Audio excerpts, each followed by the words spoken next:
Let's go. Let's go. Let's go. What is going on, ladies and gentlemen? Welcome to the Minnesota Vikings Syndicate post-game. Man, we got a dub. We got a dub, and that is what we like. 24-16 Vikings win this one. Started off very, very slow. We didn't put any points up until kind of halfway through that second quarter where we end up putting 10, take a 10-3 lead at halftime, and then kind of go scoreless till the fourth quarter where fireworks were put up, 27 total points between two teams or between both teams. Vikings scored 14, Dolphins scored 13 there in that fourth quarter. However, the Dolphins fall short. Vikings move to 5-1 on the season. Let's go. I'm pumped about it. We started this game pretty slow, and I'm not sure if it's due to the fact that we were afraid to take shots down the field. And that's kind of what it seemed like. We didn't want to take those chances. We didn't want to attack. We did what we could. We tried getting that ground game going with Dalvin Cook. It wasn't doing much to start the game. The second half is a different story. But I think we played pretty decent football. So we got a couple things to go over. We'll talk about who was the passing leaders, the running leaders, the receiving leaders. So Miami's stats look a little bit more, how do you want to say it? Look better. Okay, they look better than the Vikings. The leading passer for the Vikes, obviously, Kirk Cousins, 175 yards, 2 tutties, 20 of 30 on the day, where Teddy threw 329 yards. So on the ground, Cook was 77 yards, Raheem Mostert, 49 for the Dolphins, and receiving leaders are Justin Jefferson with 107 yards and Tyreek Hill with 177. So we put together a pretty decent game. The highlight of this game, I think, is the defense. The defense played phenomenal football. We got takeaways. I think 2 interceptions, a fumble recovery, just overall heat-seeking missiles out there, and ball hawks in Patrick Peterson, who played awesome. He's starting to show his true colors, what he's really meant to do on that football field. It's been a while since we've seen this high quality of play from Patrick Peterson, and for him to come out there and absolutely demolish, look fun of, I guess, make the Dolphins offense look kind of awful, in my opinion. But this game could have been a lot closer, okay? I think if you have Tua Tagovailoa in that game for the Dolphins, we have a completely different outcome. I'm not saying we would lose, but I'm saying it would be a lot closer than what we got. Today, we did get a dub, and a win is a win in the National Football League. The Vikings are 5-1 on the season. Leader, Kings of the North. At this point in time, Green Bay just suffered a loss to the New York Jets, which was awesome. Okay, but we're Kings of the North, 5-1 going into the bye week. We have the Arizona Cardinals week 8, which I will be at that game, so I cannot wait to see what type of offense or defense we bring to that one. So anyways, yeah, Skol Vikes is for sure. But anyways, let's go to the chat. Let's see who's all in here. Justin Jefferson fan. What's up, my guy? Appreciate you watching and the like as well. Grand Azir says, congrats, Trey, on your win. 5-1 for you, and Packers lose. Rest up on your bye. Good job. Appreciate it. Thank you for watching. Much appreciated. We are 5-1. Packers lose. He makes it that much sweeter. Then he also says, Skull Purple Pocket podcast is on right now, too. Would you join them in their roundtable? As of right now, most likely no. Like, I just being plain, I guess, how do you want to say it? Just being upfront. But maybe down in the future, we'll see what happens. But we're trying to build that Syndicate brand. I think it would be a good idea. At the same time, I like doing my post-game shows here as well, talking to you guys as well. But let's see what else. Did the Packers lose, Steven? Yes, they did. Rab fell asleep at the game. He was at the game? Oh, I suppose, yeah, that's right. He did say he was going to be at the game. I can't remember what video I watched or what it was, but yeah, he did say he was going to be at the game. So that's crazy. Like, how I couldn't. Man, that atmosphere, I couldn't. Hey, man, I'm back. Appreciate it. Hey, dude, look on screen. Yeah, I see you. Right on. I hear you. I hear you on joining that round table. I mean, like, it wouldn't be a bad idea. Like, I would definitely think about it in the future. Because they know their stuff as much as I do. So, need to win the championship. Yes, we do. Who is your Vikings player of the game? Who stood out to you? To me, man, Patrick Peterson was one guy that stood out, obviously with the interception. Zadarius Smith, I thought he played phenomenal football. I think he had 2 sacks on the day. Let's go look. Yeah, Zadarius Smith, 2 sacks. He played phenomenal. Patrick Jones, another standout player. If I had to pick a number one, though, I'm going to give it to Zadarius Smith. He just created that chaos and really helped us, I think, down the line. Another player of the day would be the defense or the Dolphins' offensive line with all those penalties they suffered that first drive or that second drive that they had. But Kirk did okay. I think we could have seen more from him. Like I said, this offense just looks skittish, kind of looks sluggish. They couldn't get anything going, or it seemed as if, they really weren't. They were just scared to move the ball downfield at the beginning, anyways. Like Dalvin couldn't get anything going on the ground game, but that's due to our offensive line. They just weren't creating those holes in that defense. They could have played a little bit better. Their pass protection was hit or miss. They were inconsistent enough for me to be like, okay, we need to pick it up here. But at the same time, I think they played decent enough football.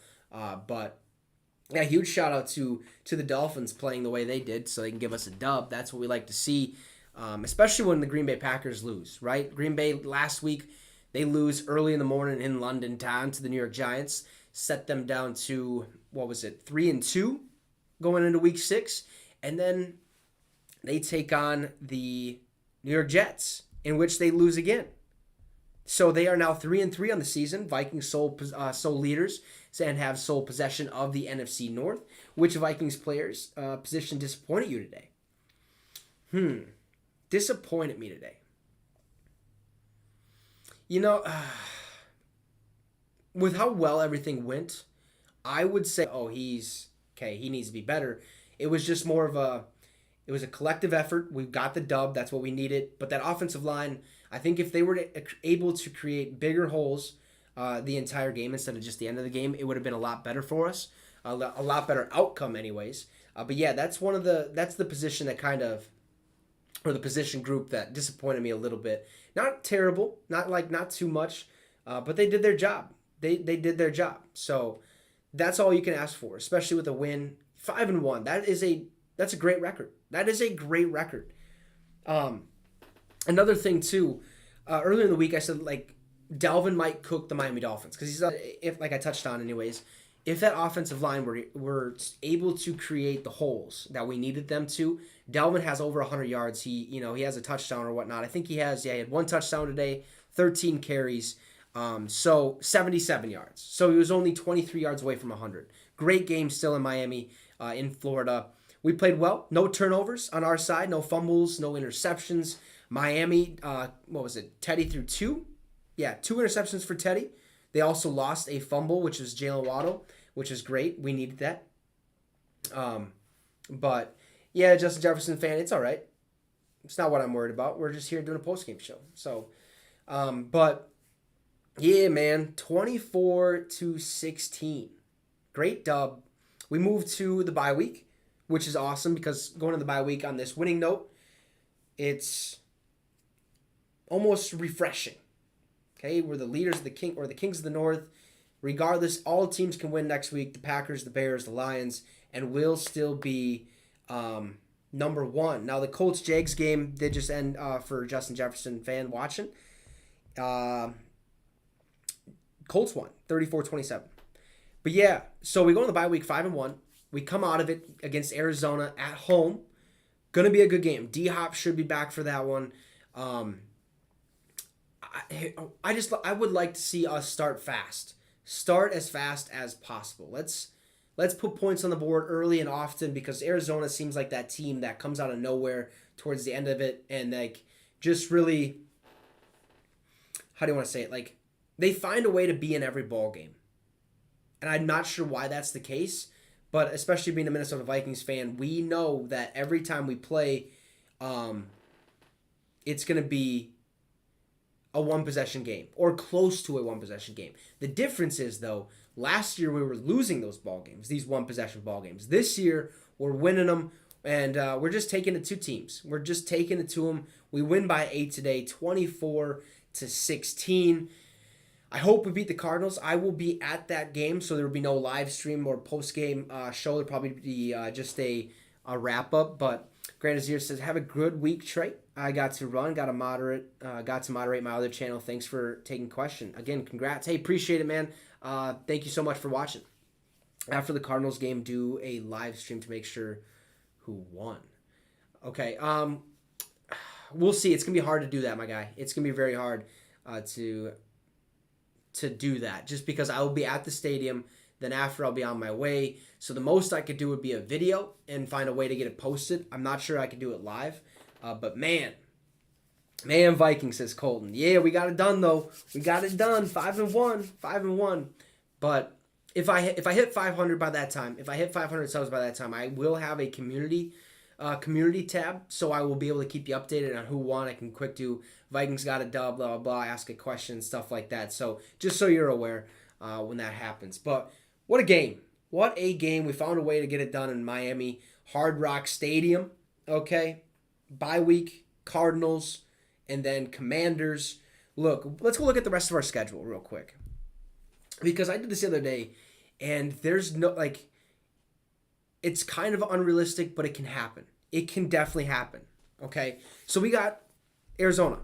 I think we can win that ball game. I honestly do. I really believe we can. We just have to play consistent football, no penalties, create those turnovers, slow down Kyler Murray, and guard D-Hop if he's back. Then we got Commanders. That should be a dub. We will probably lose against the Bills. Okay, the Bills are a good team. And even though I don't want to admit it, we're probably going to lose. Okay? So then we're looking at what? 6-1, 7-1, 7-2 at that point. Then we got Dallas. We should beat Dallas. I think we definitely could. So we could be 8-2. Could be.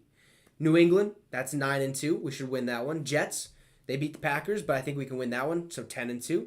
Detroit, win. Indianapolis, win. That's 12-2. Giants, who knows? Probably a win. We could win out. We could lose 2 games this season. We could be 15-2. We could be 15-2 at the end of this season. And it's very early. I'm getting out of my, comfort zone a little bit, or getting over my head, but we need something. Man, Vikings are truly a fixed, incredibly improved team now with the fresh new coaching staff after firing Zimmer. Coach KOC truly turned the franchise around big time. I agree 100%. And my friend Dempsey, who was in the chat during the live stream, said that the reason we're seeing the 3-4 defense not do so well at the beginning of the season, and now all of a sudden they turned things around and looked a lot smoother this today anyways, was because Ed Donatel said that it takes time for the team or the defense to learn and get used to that 3-4 scheme. So maybe now they're trying to start or finally molding into that defensive scheme and starting to be more consistent, starting to play better football. The only thing I didn't like, too, was the zone. They were finding holes in the zones way too often, and we were getting the stops afterwards. But when you play like a Bills, a Chiefs team, those zones have to be so small where it's tough to complete a pass, basically. I think prediction might actually likely come true to accomplish 14 wins, bro, because I predict that we have 14-3 record, only suffering 3 defeats. Because, damn, we are looking... Yeah. Okay, yeah, 14-3 is realistic. I had us going 11-6 this year. I had us at this point in the season 4-2 at this point. So we've already exceeded my expectations.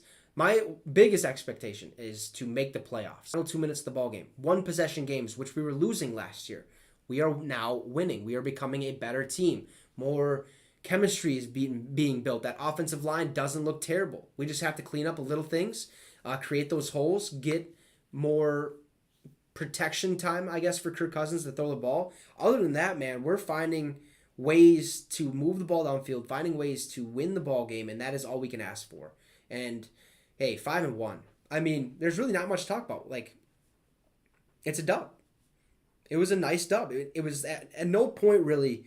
There was time at that 2 minutes where I was like, oh boy, what's gonna happen here? This might not be good.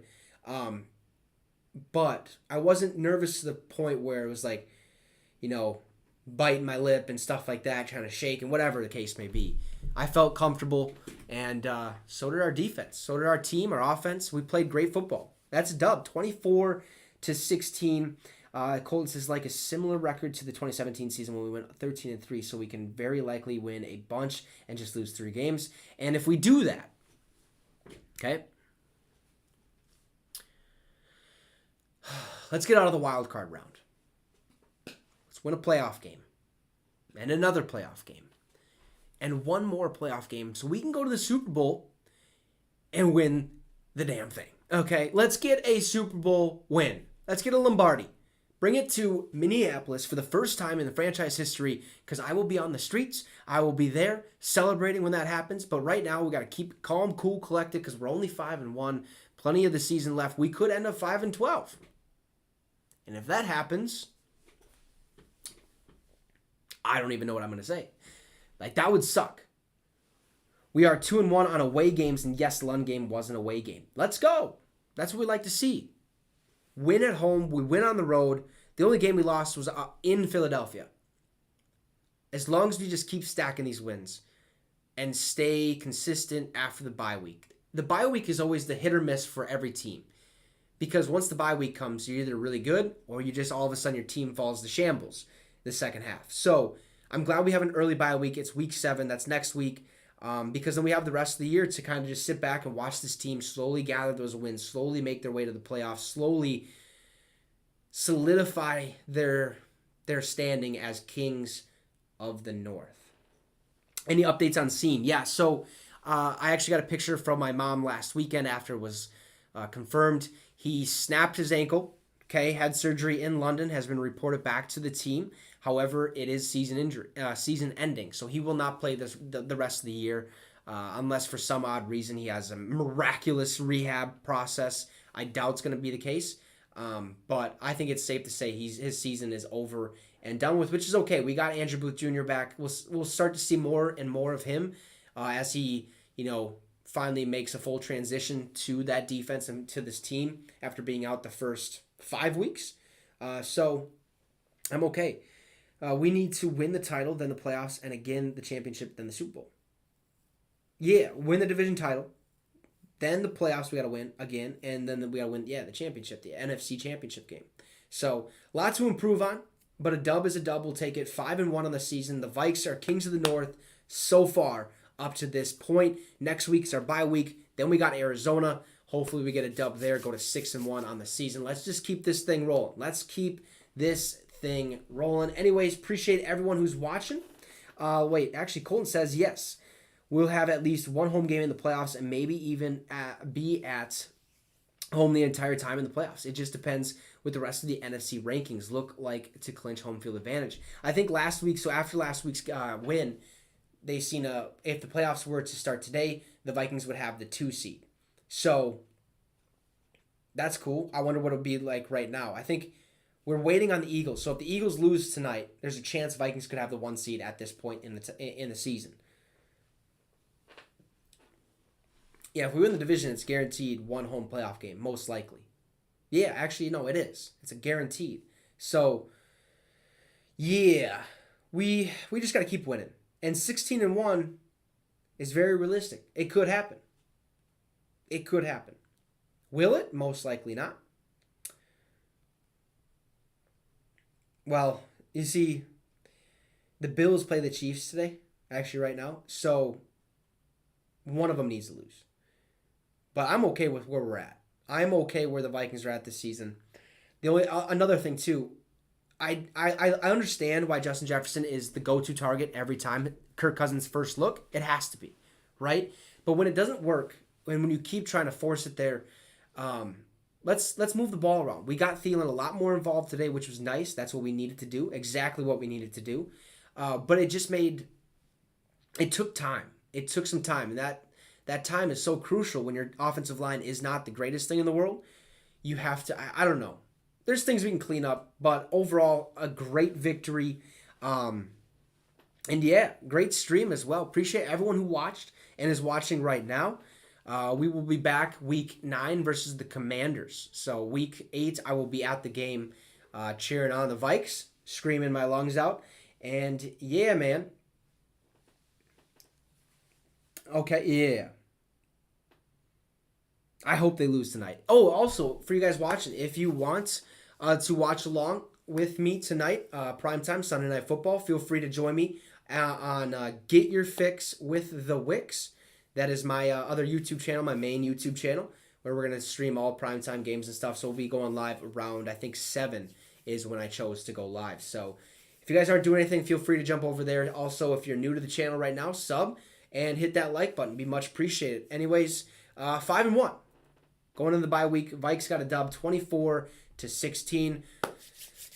Yeah. Kings of the North. Appreciate everyone who's watching. And we will see you probably, tomorrow. Peace out and Skol Vikes.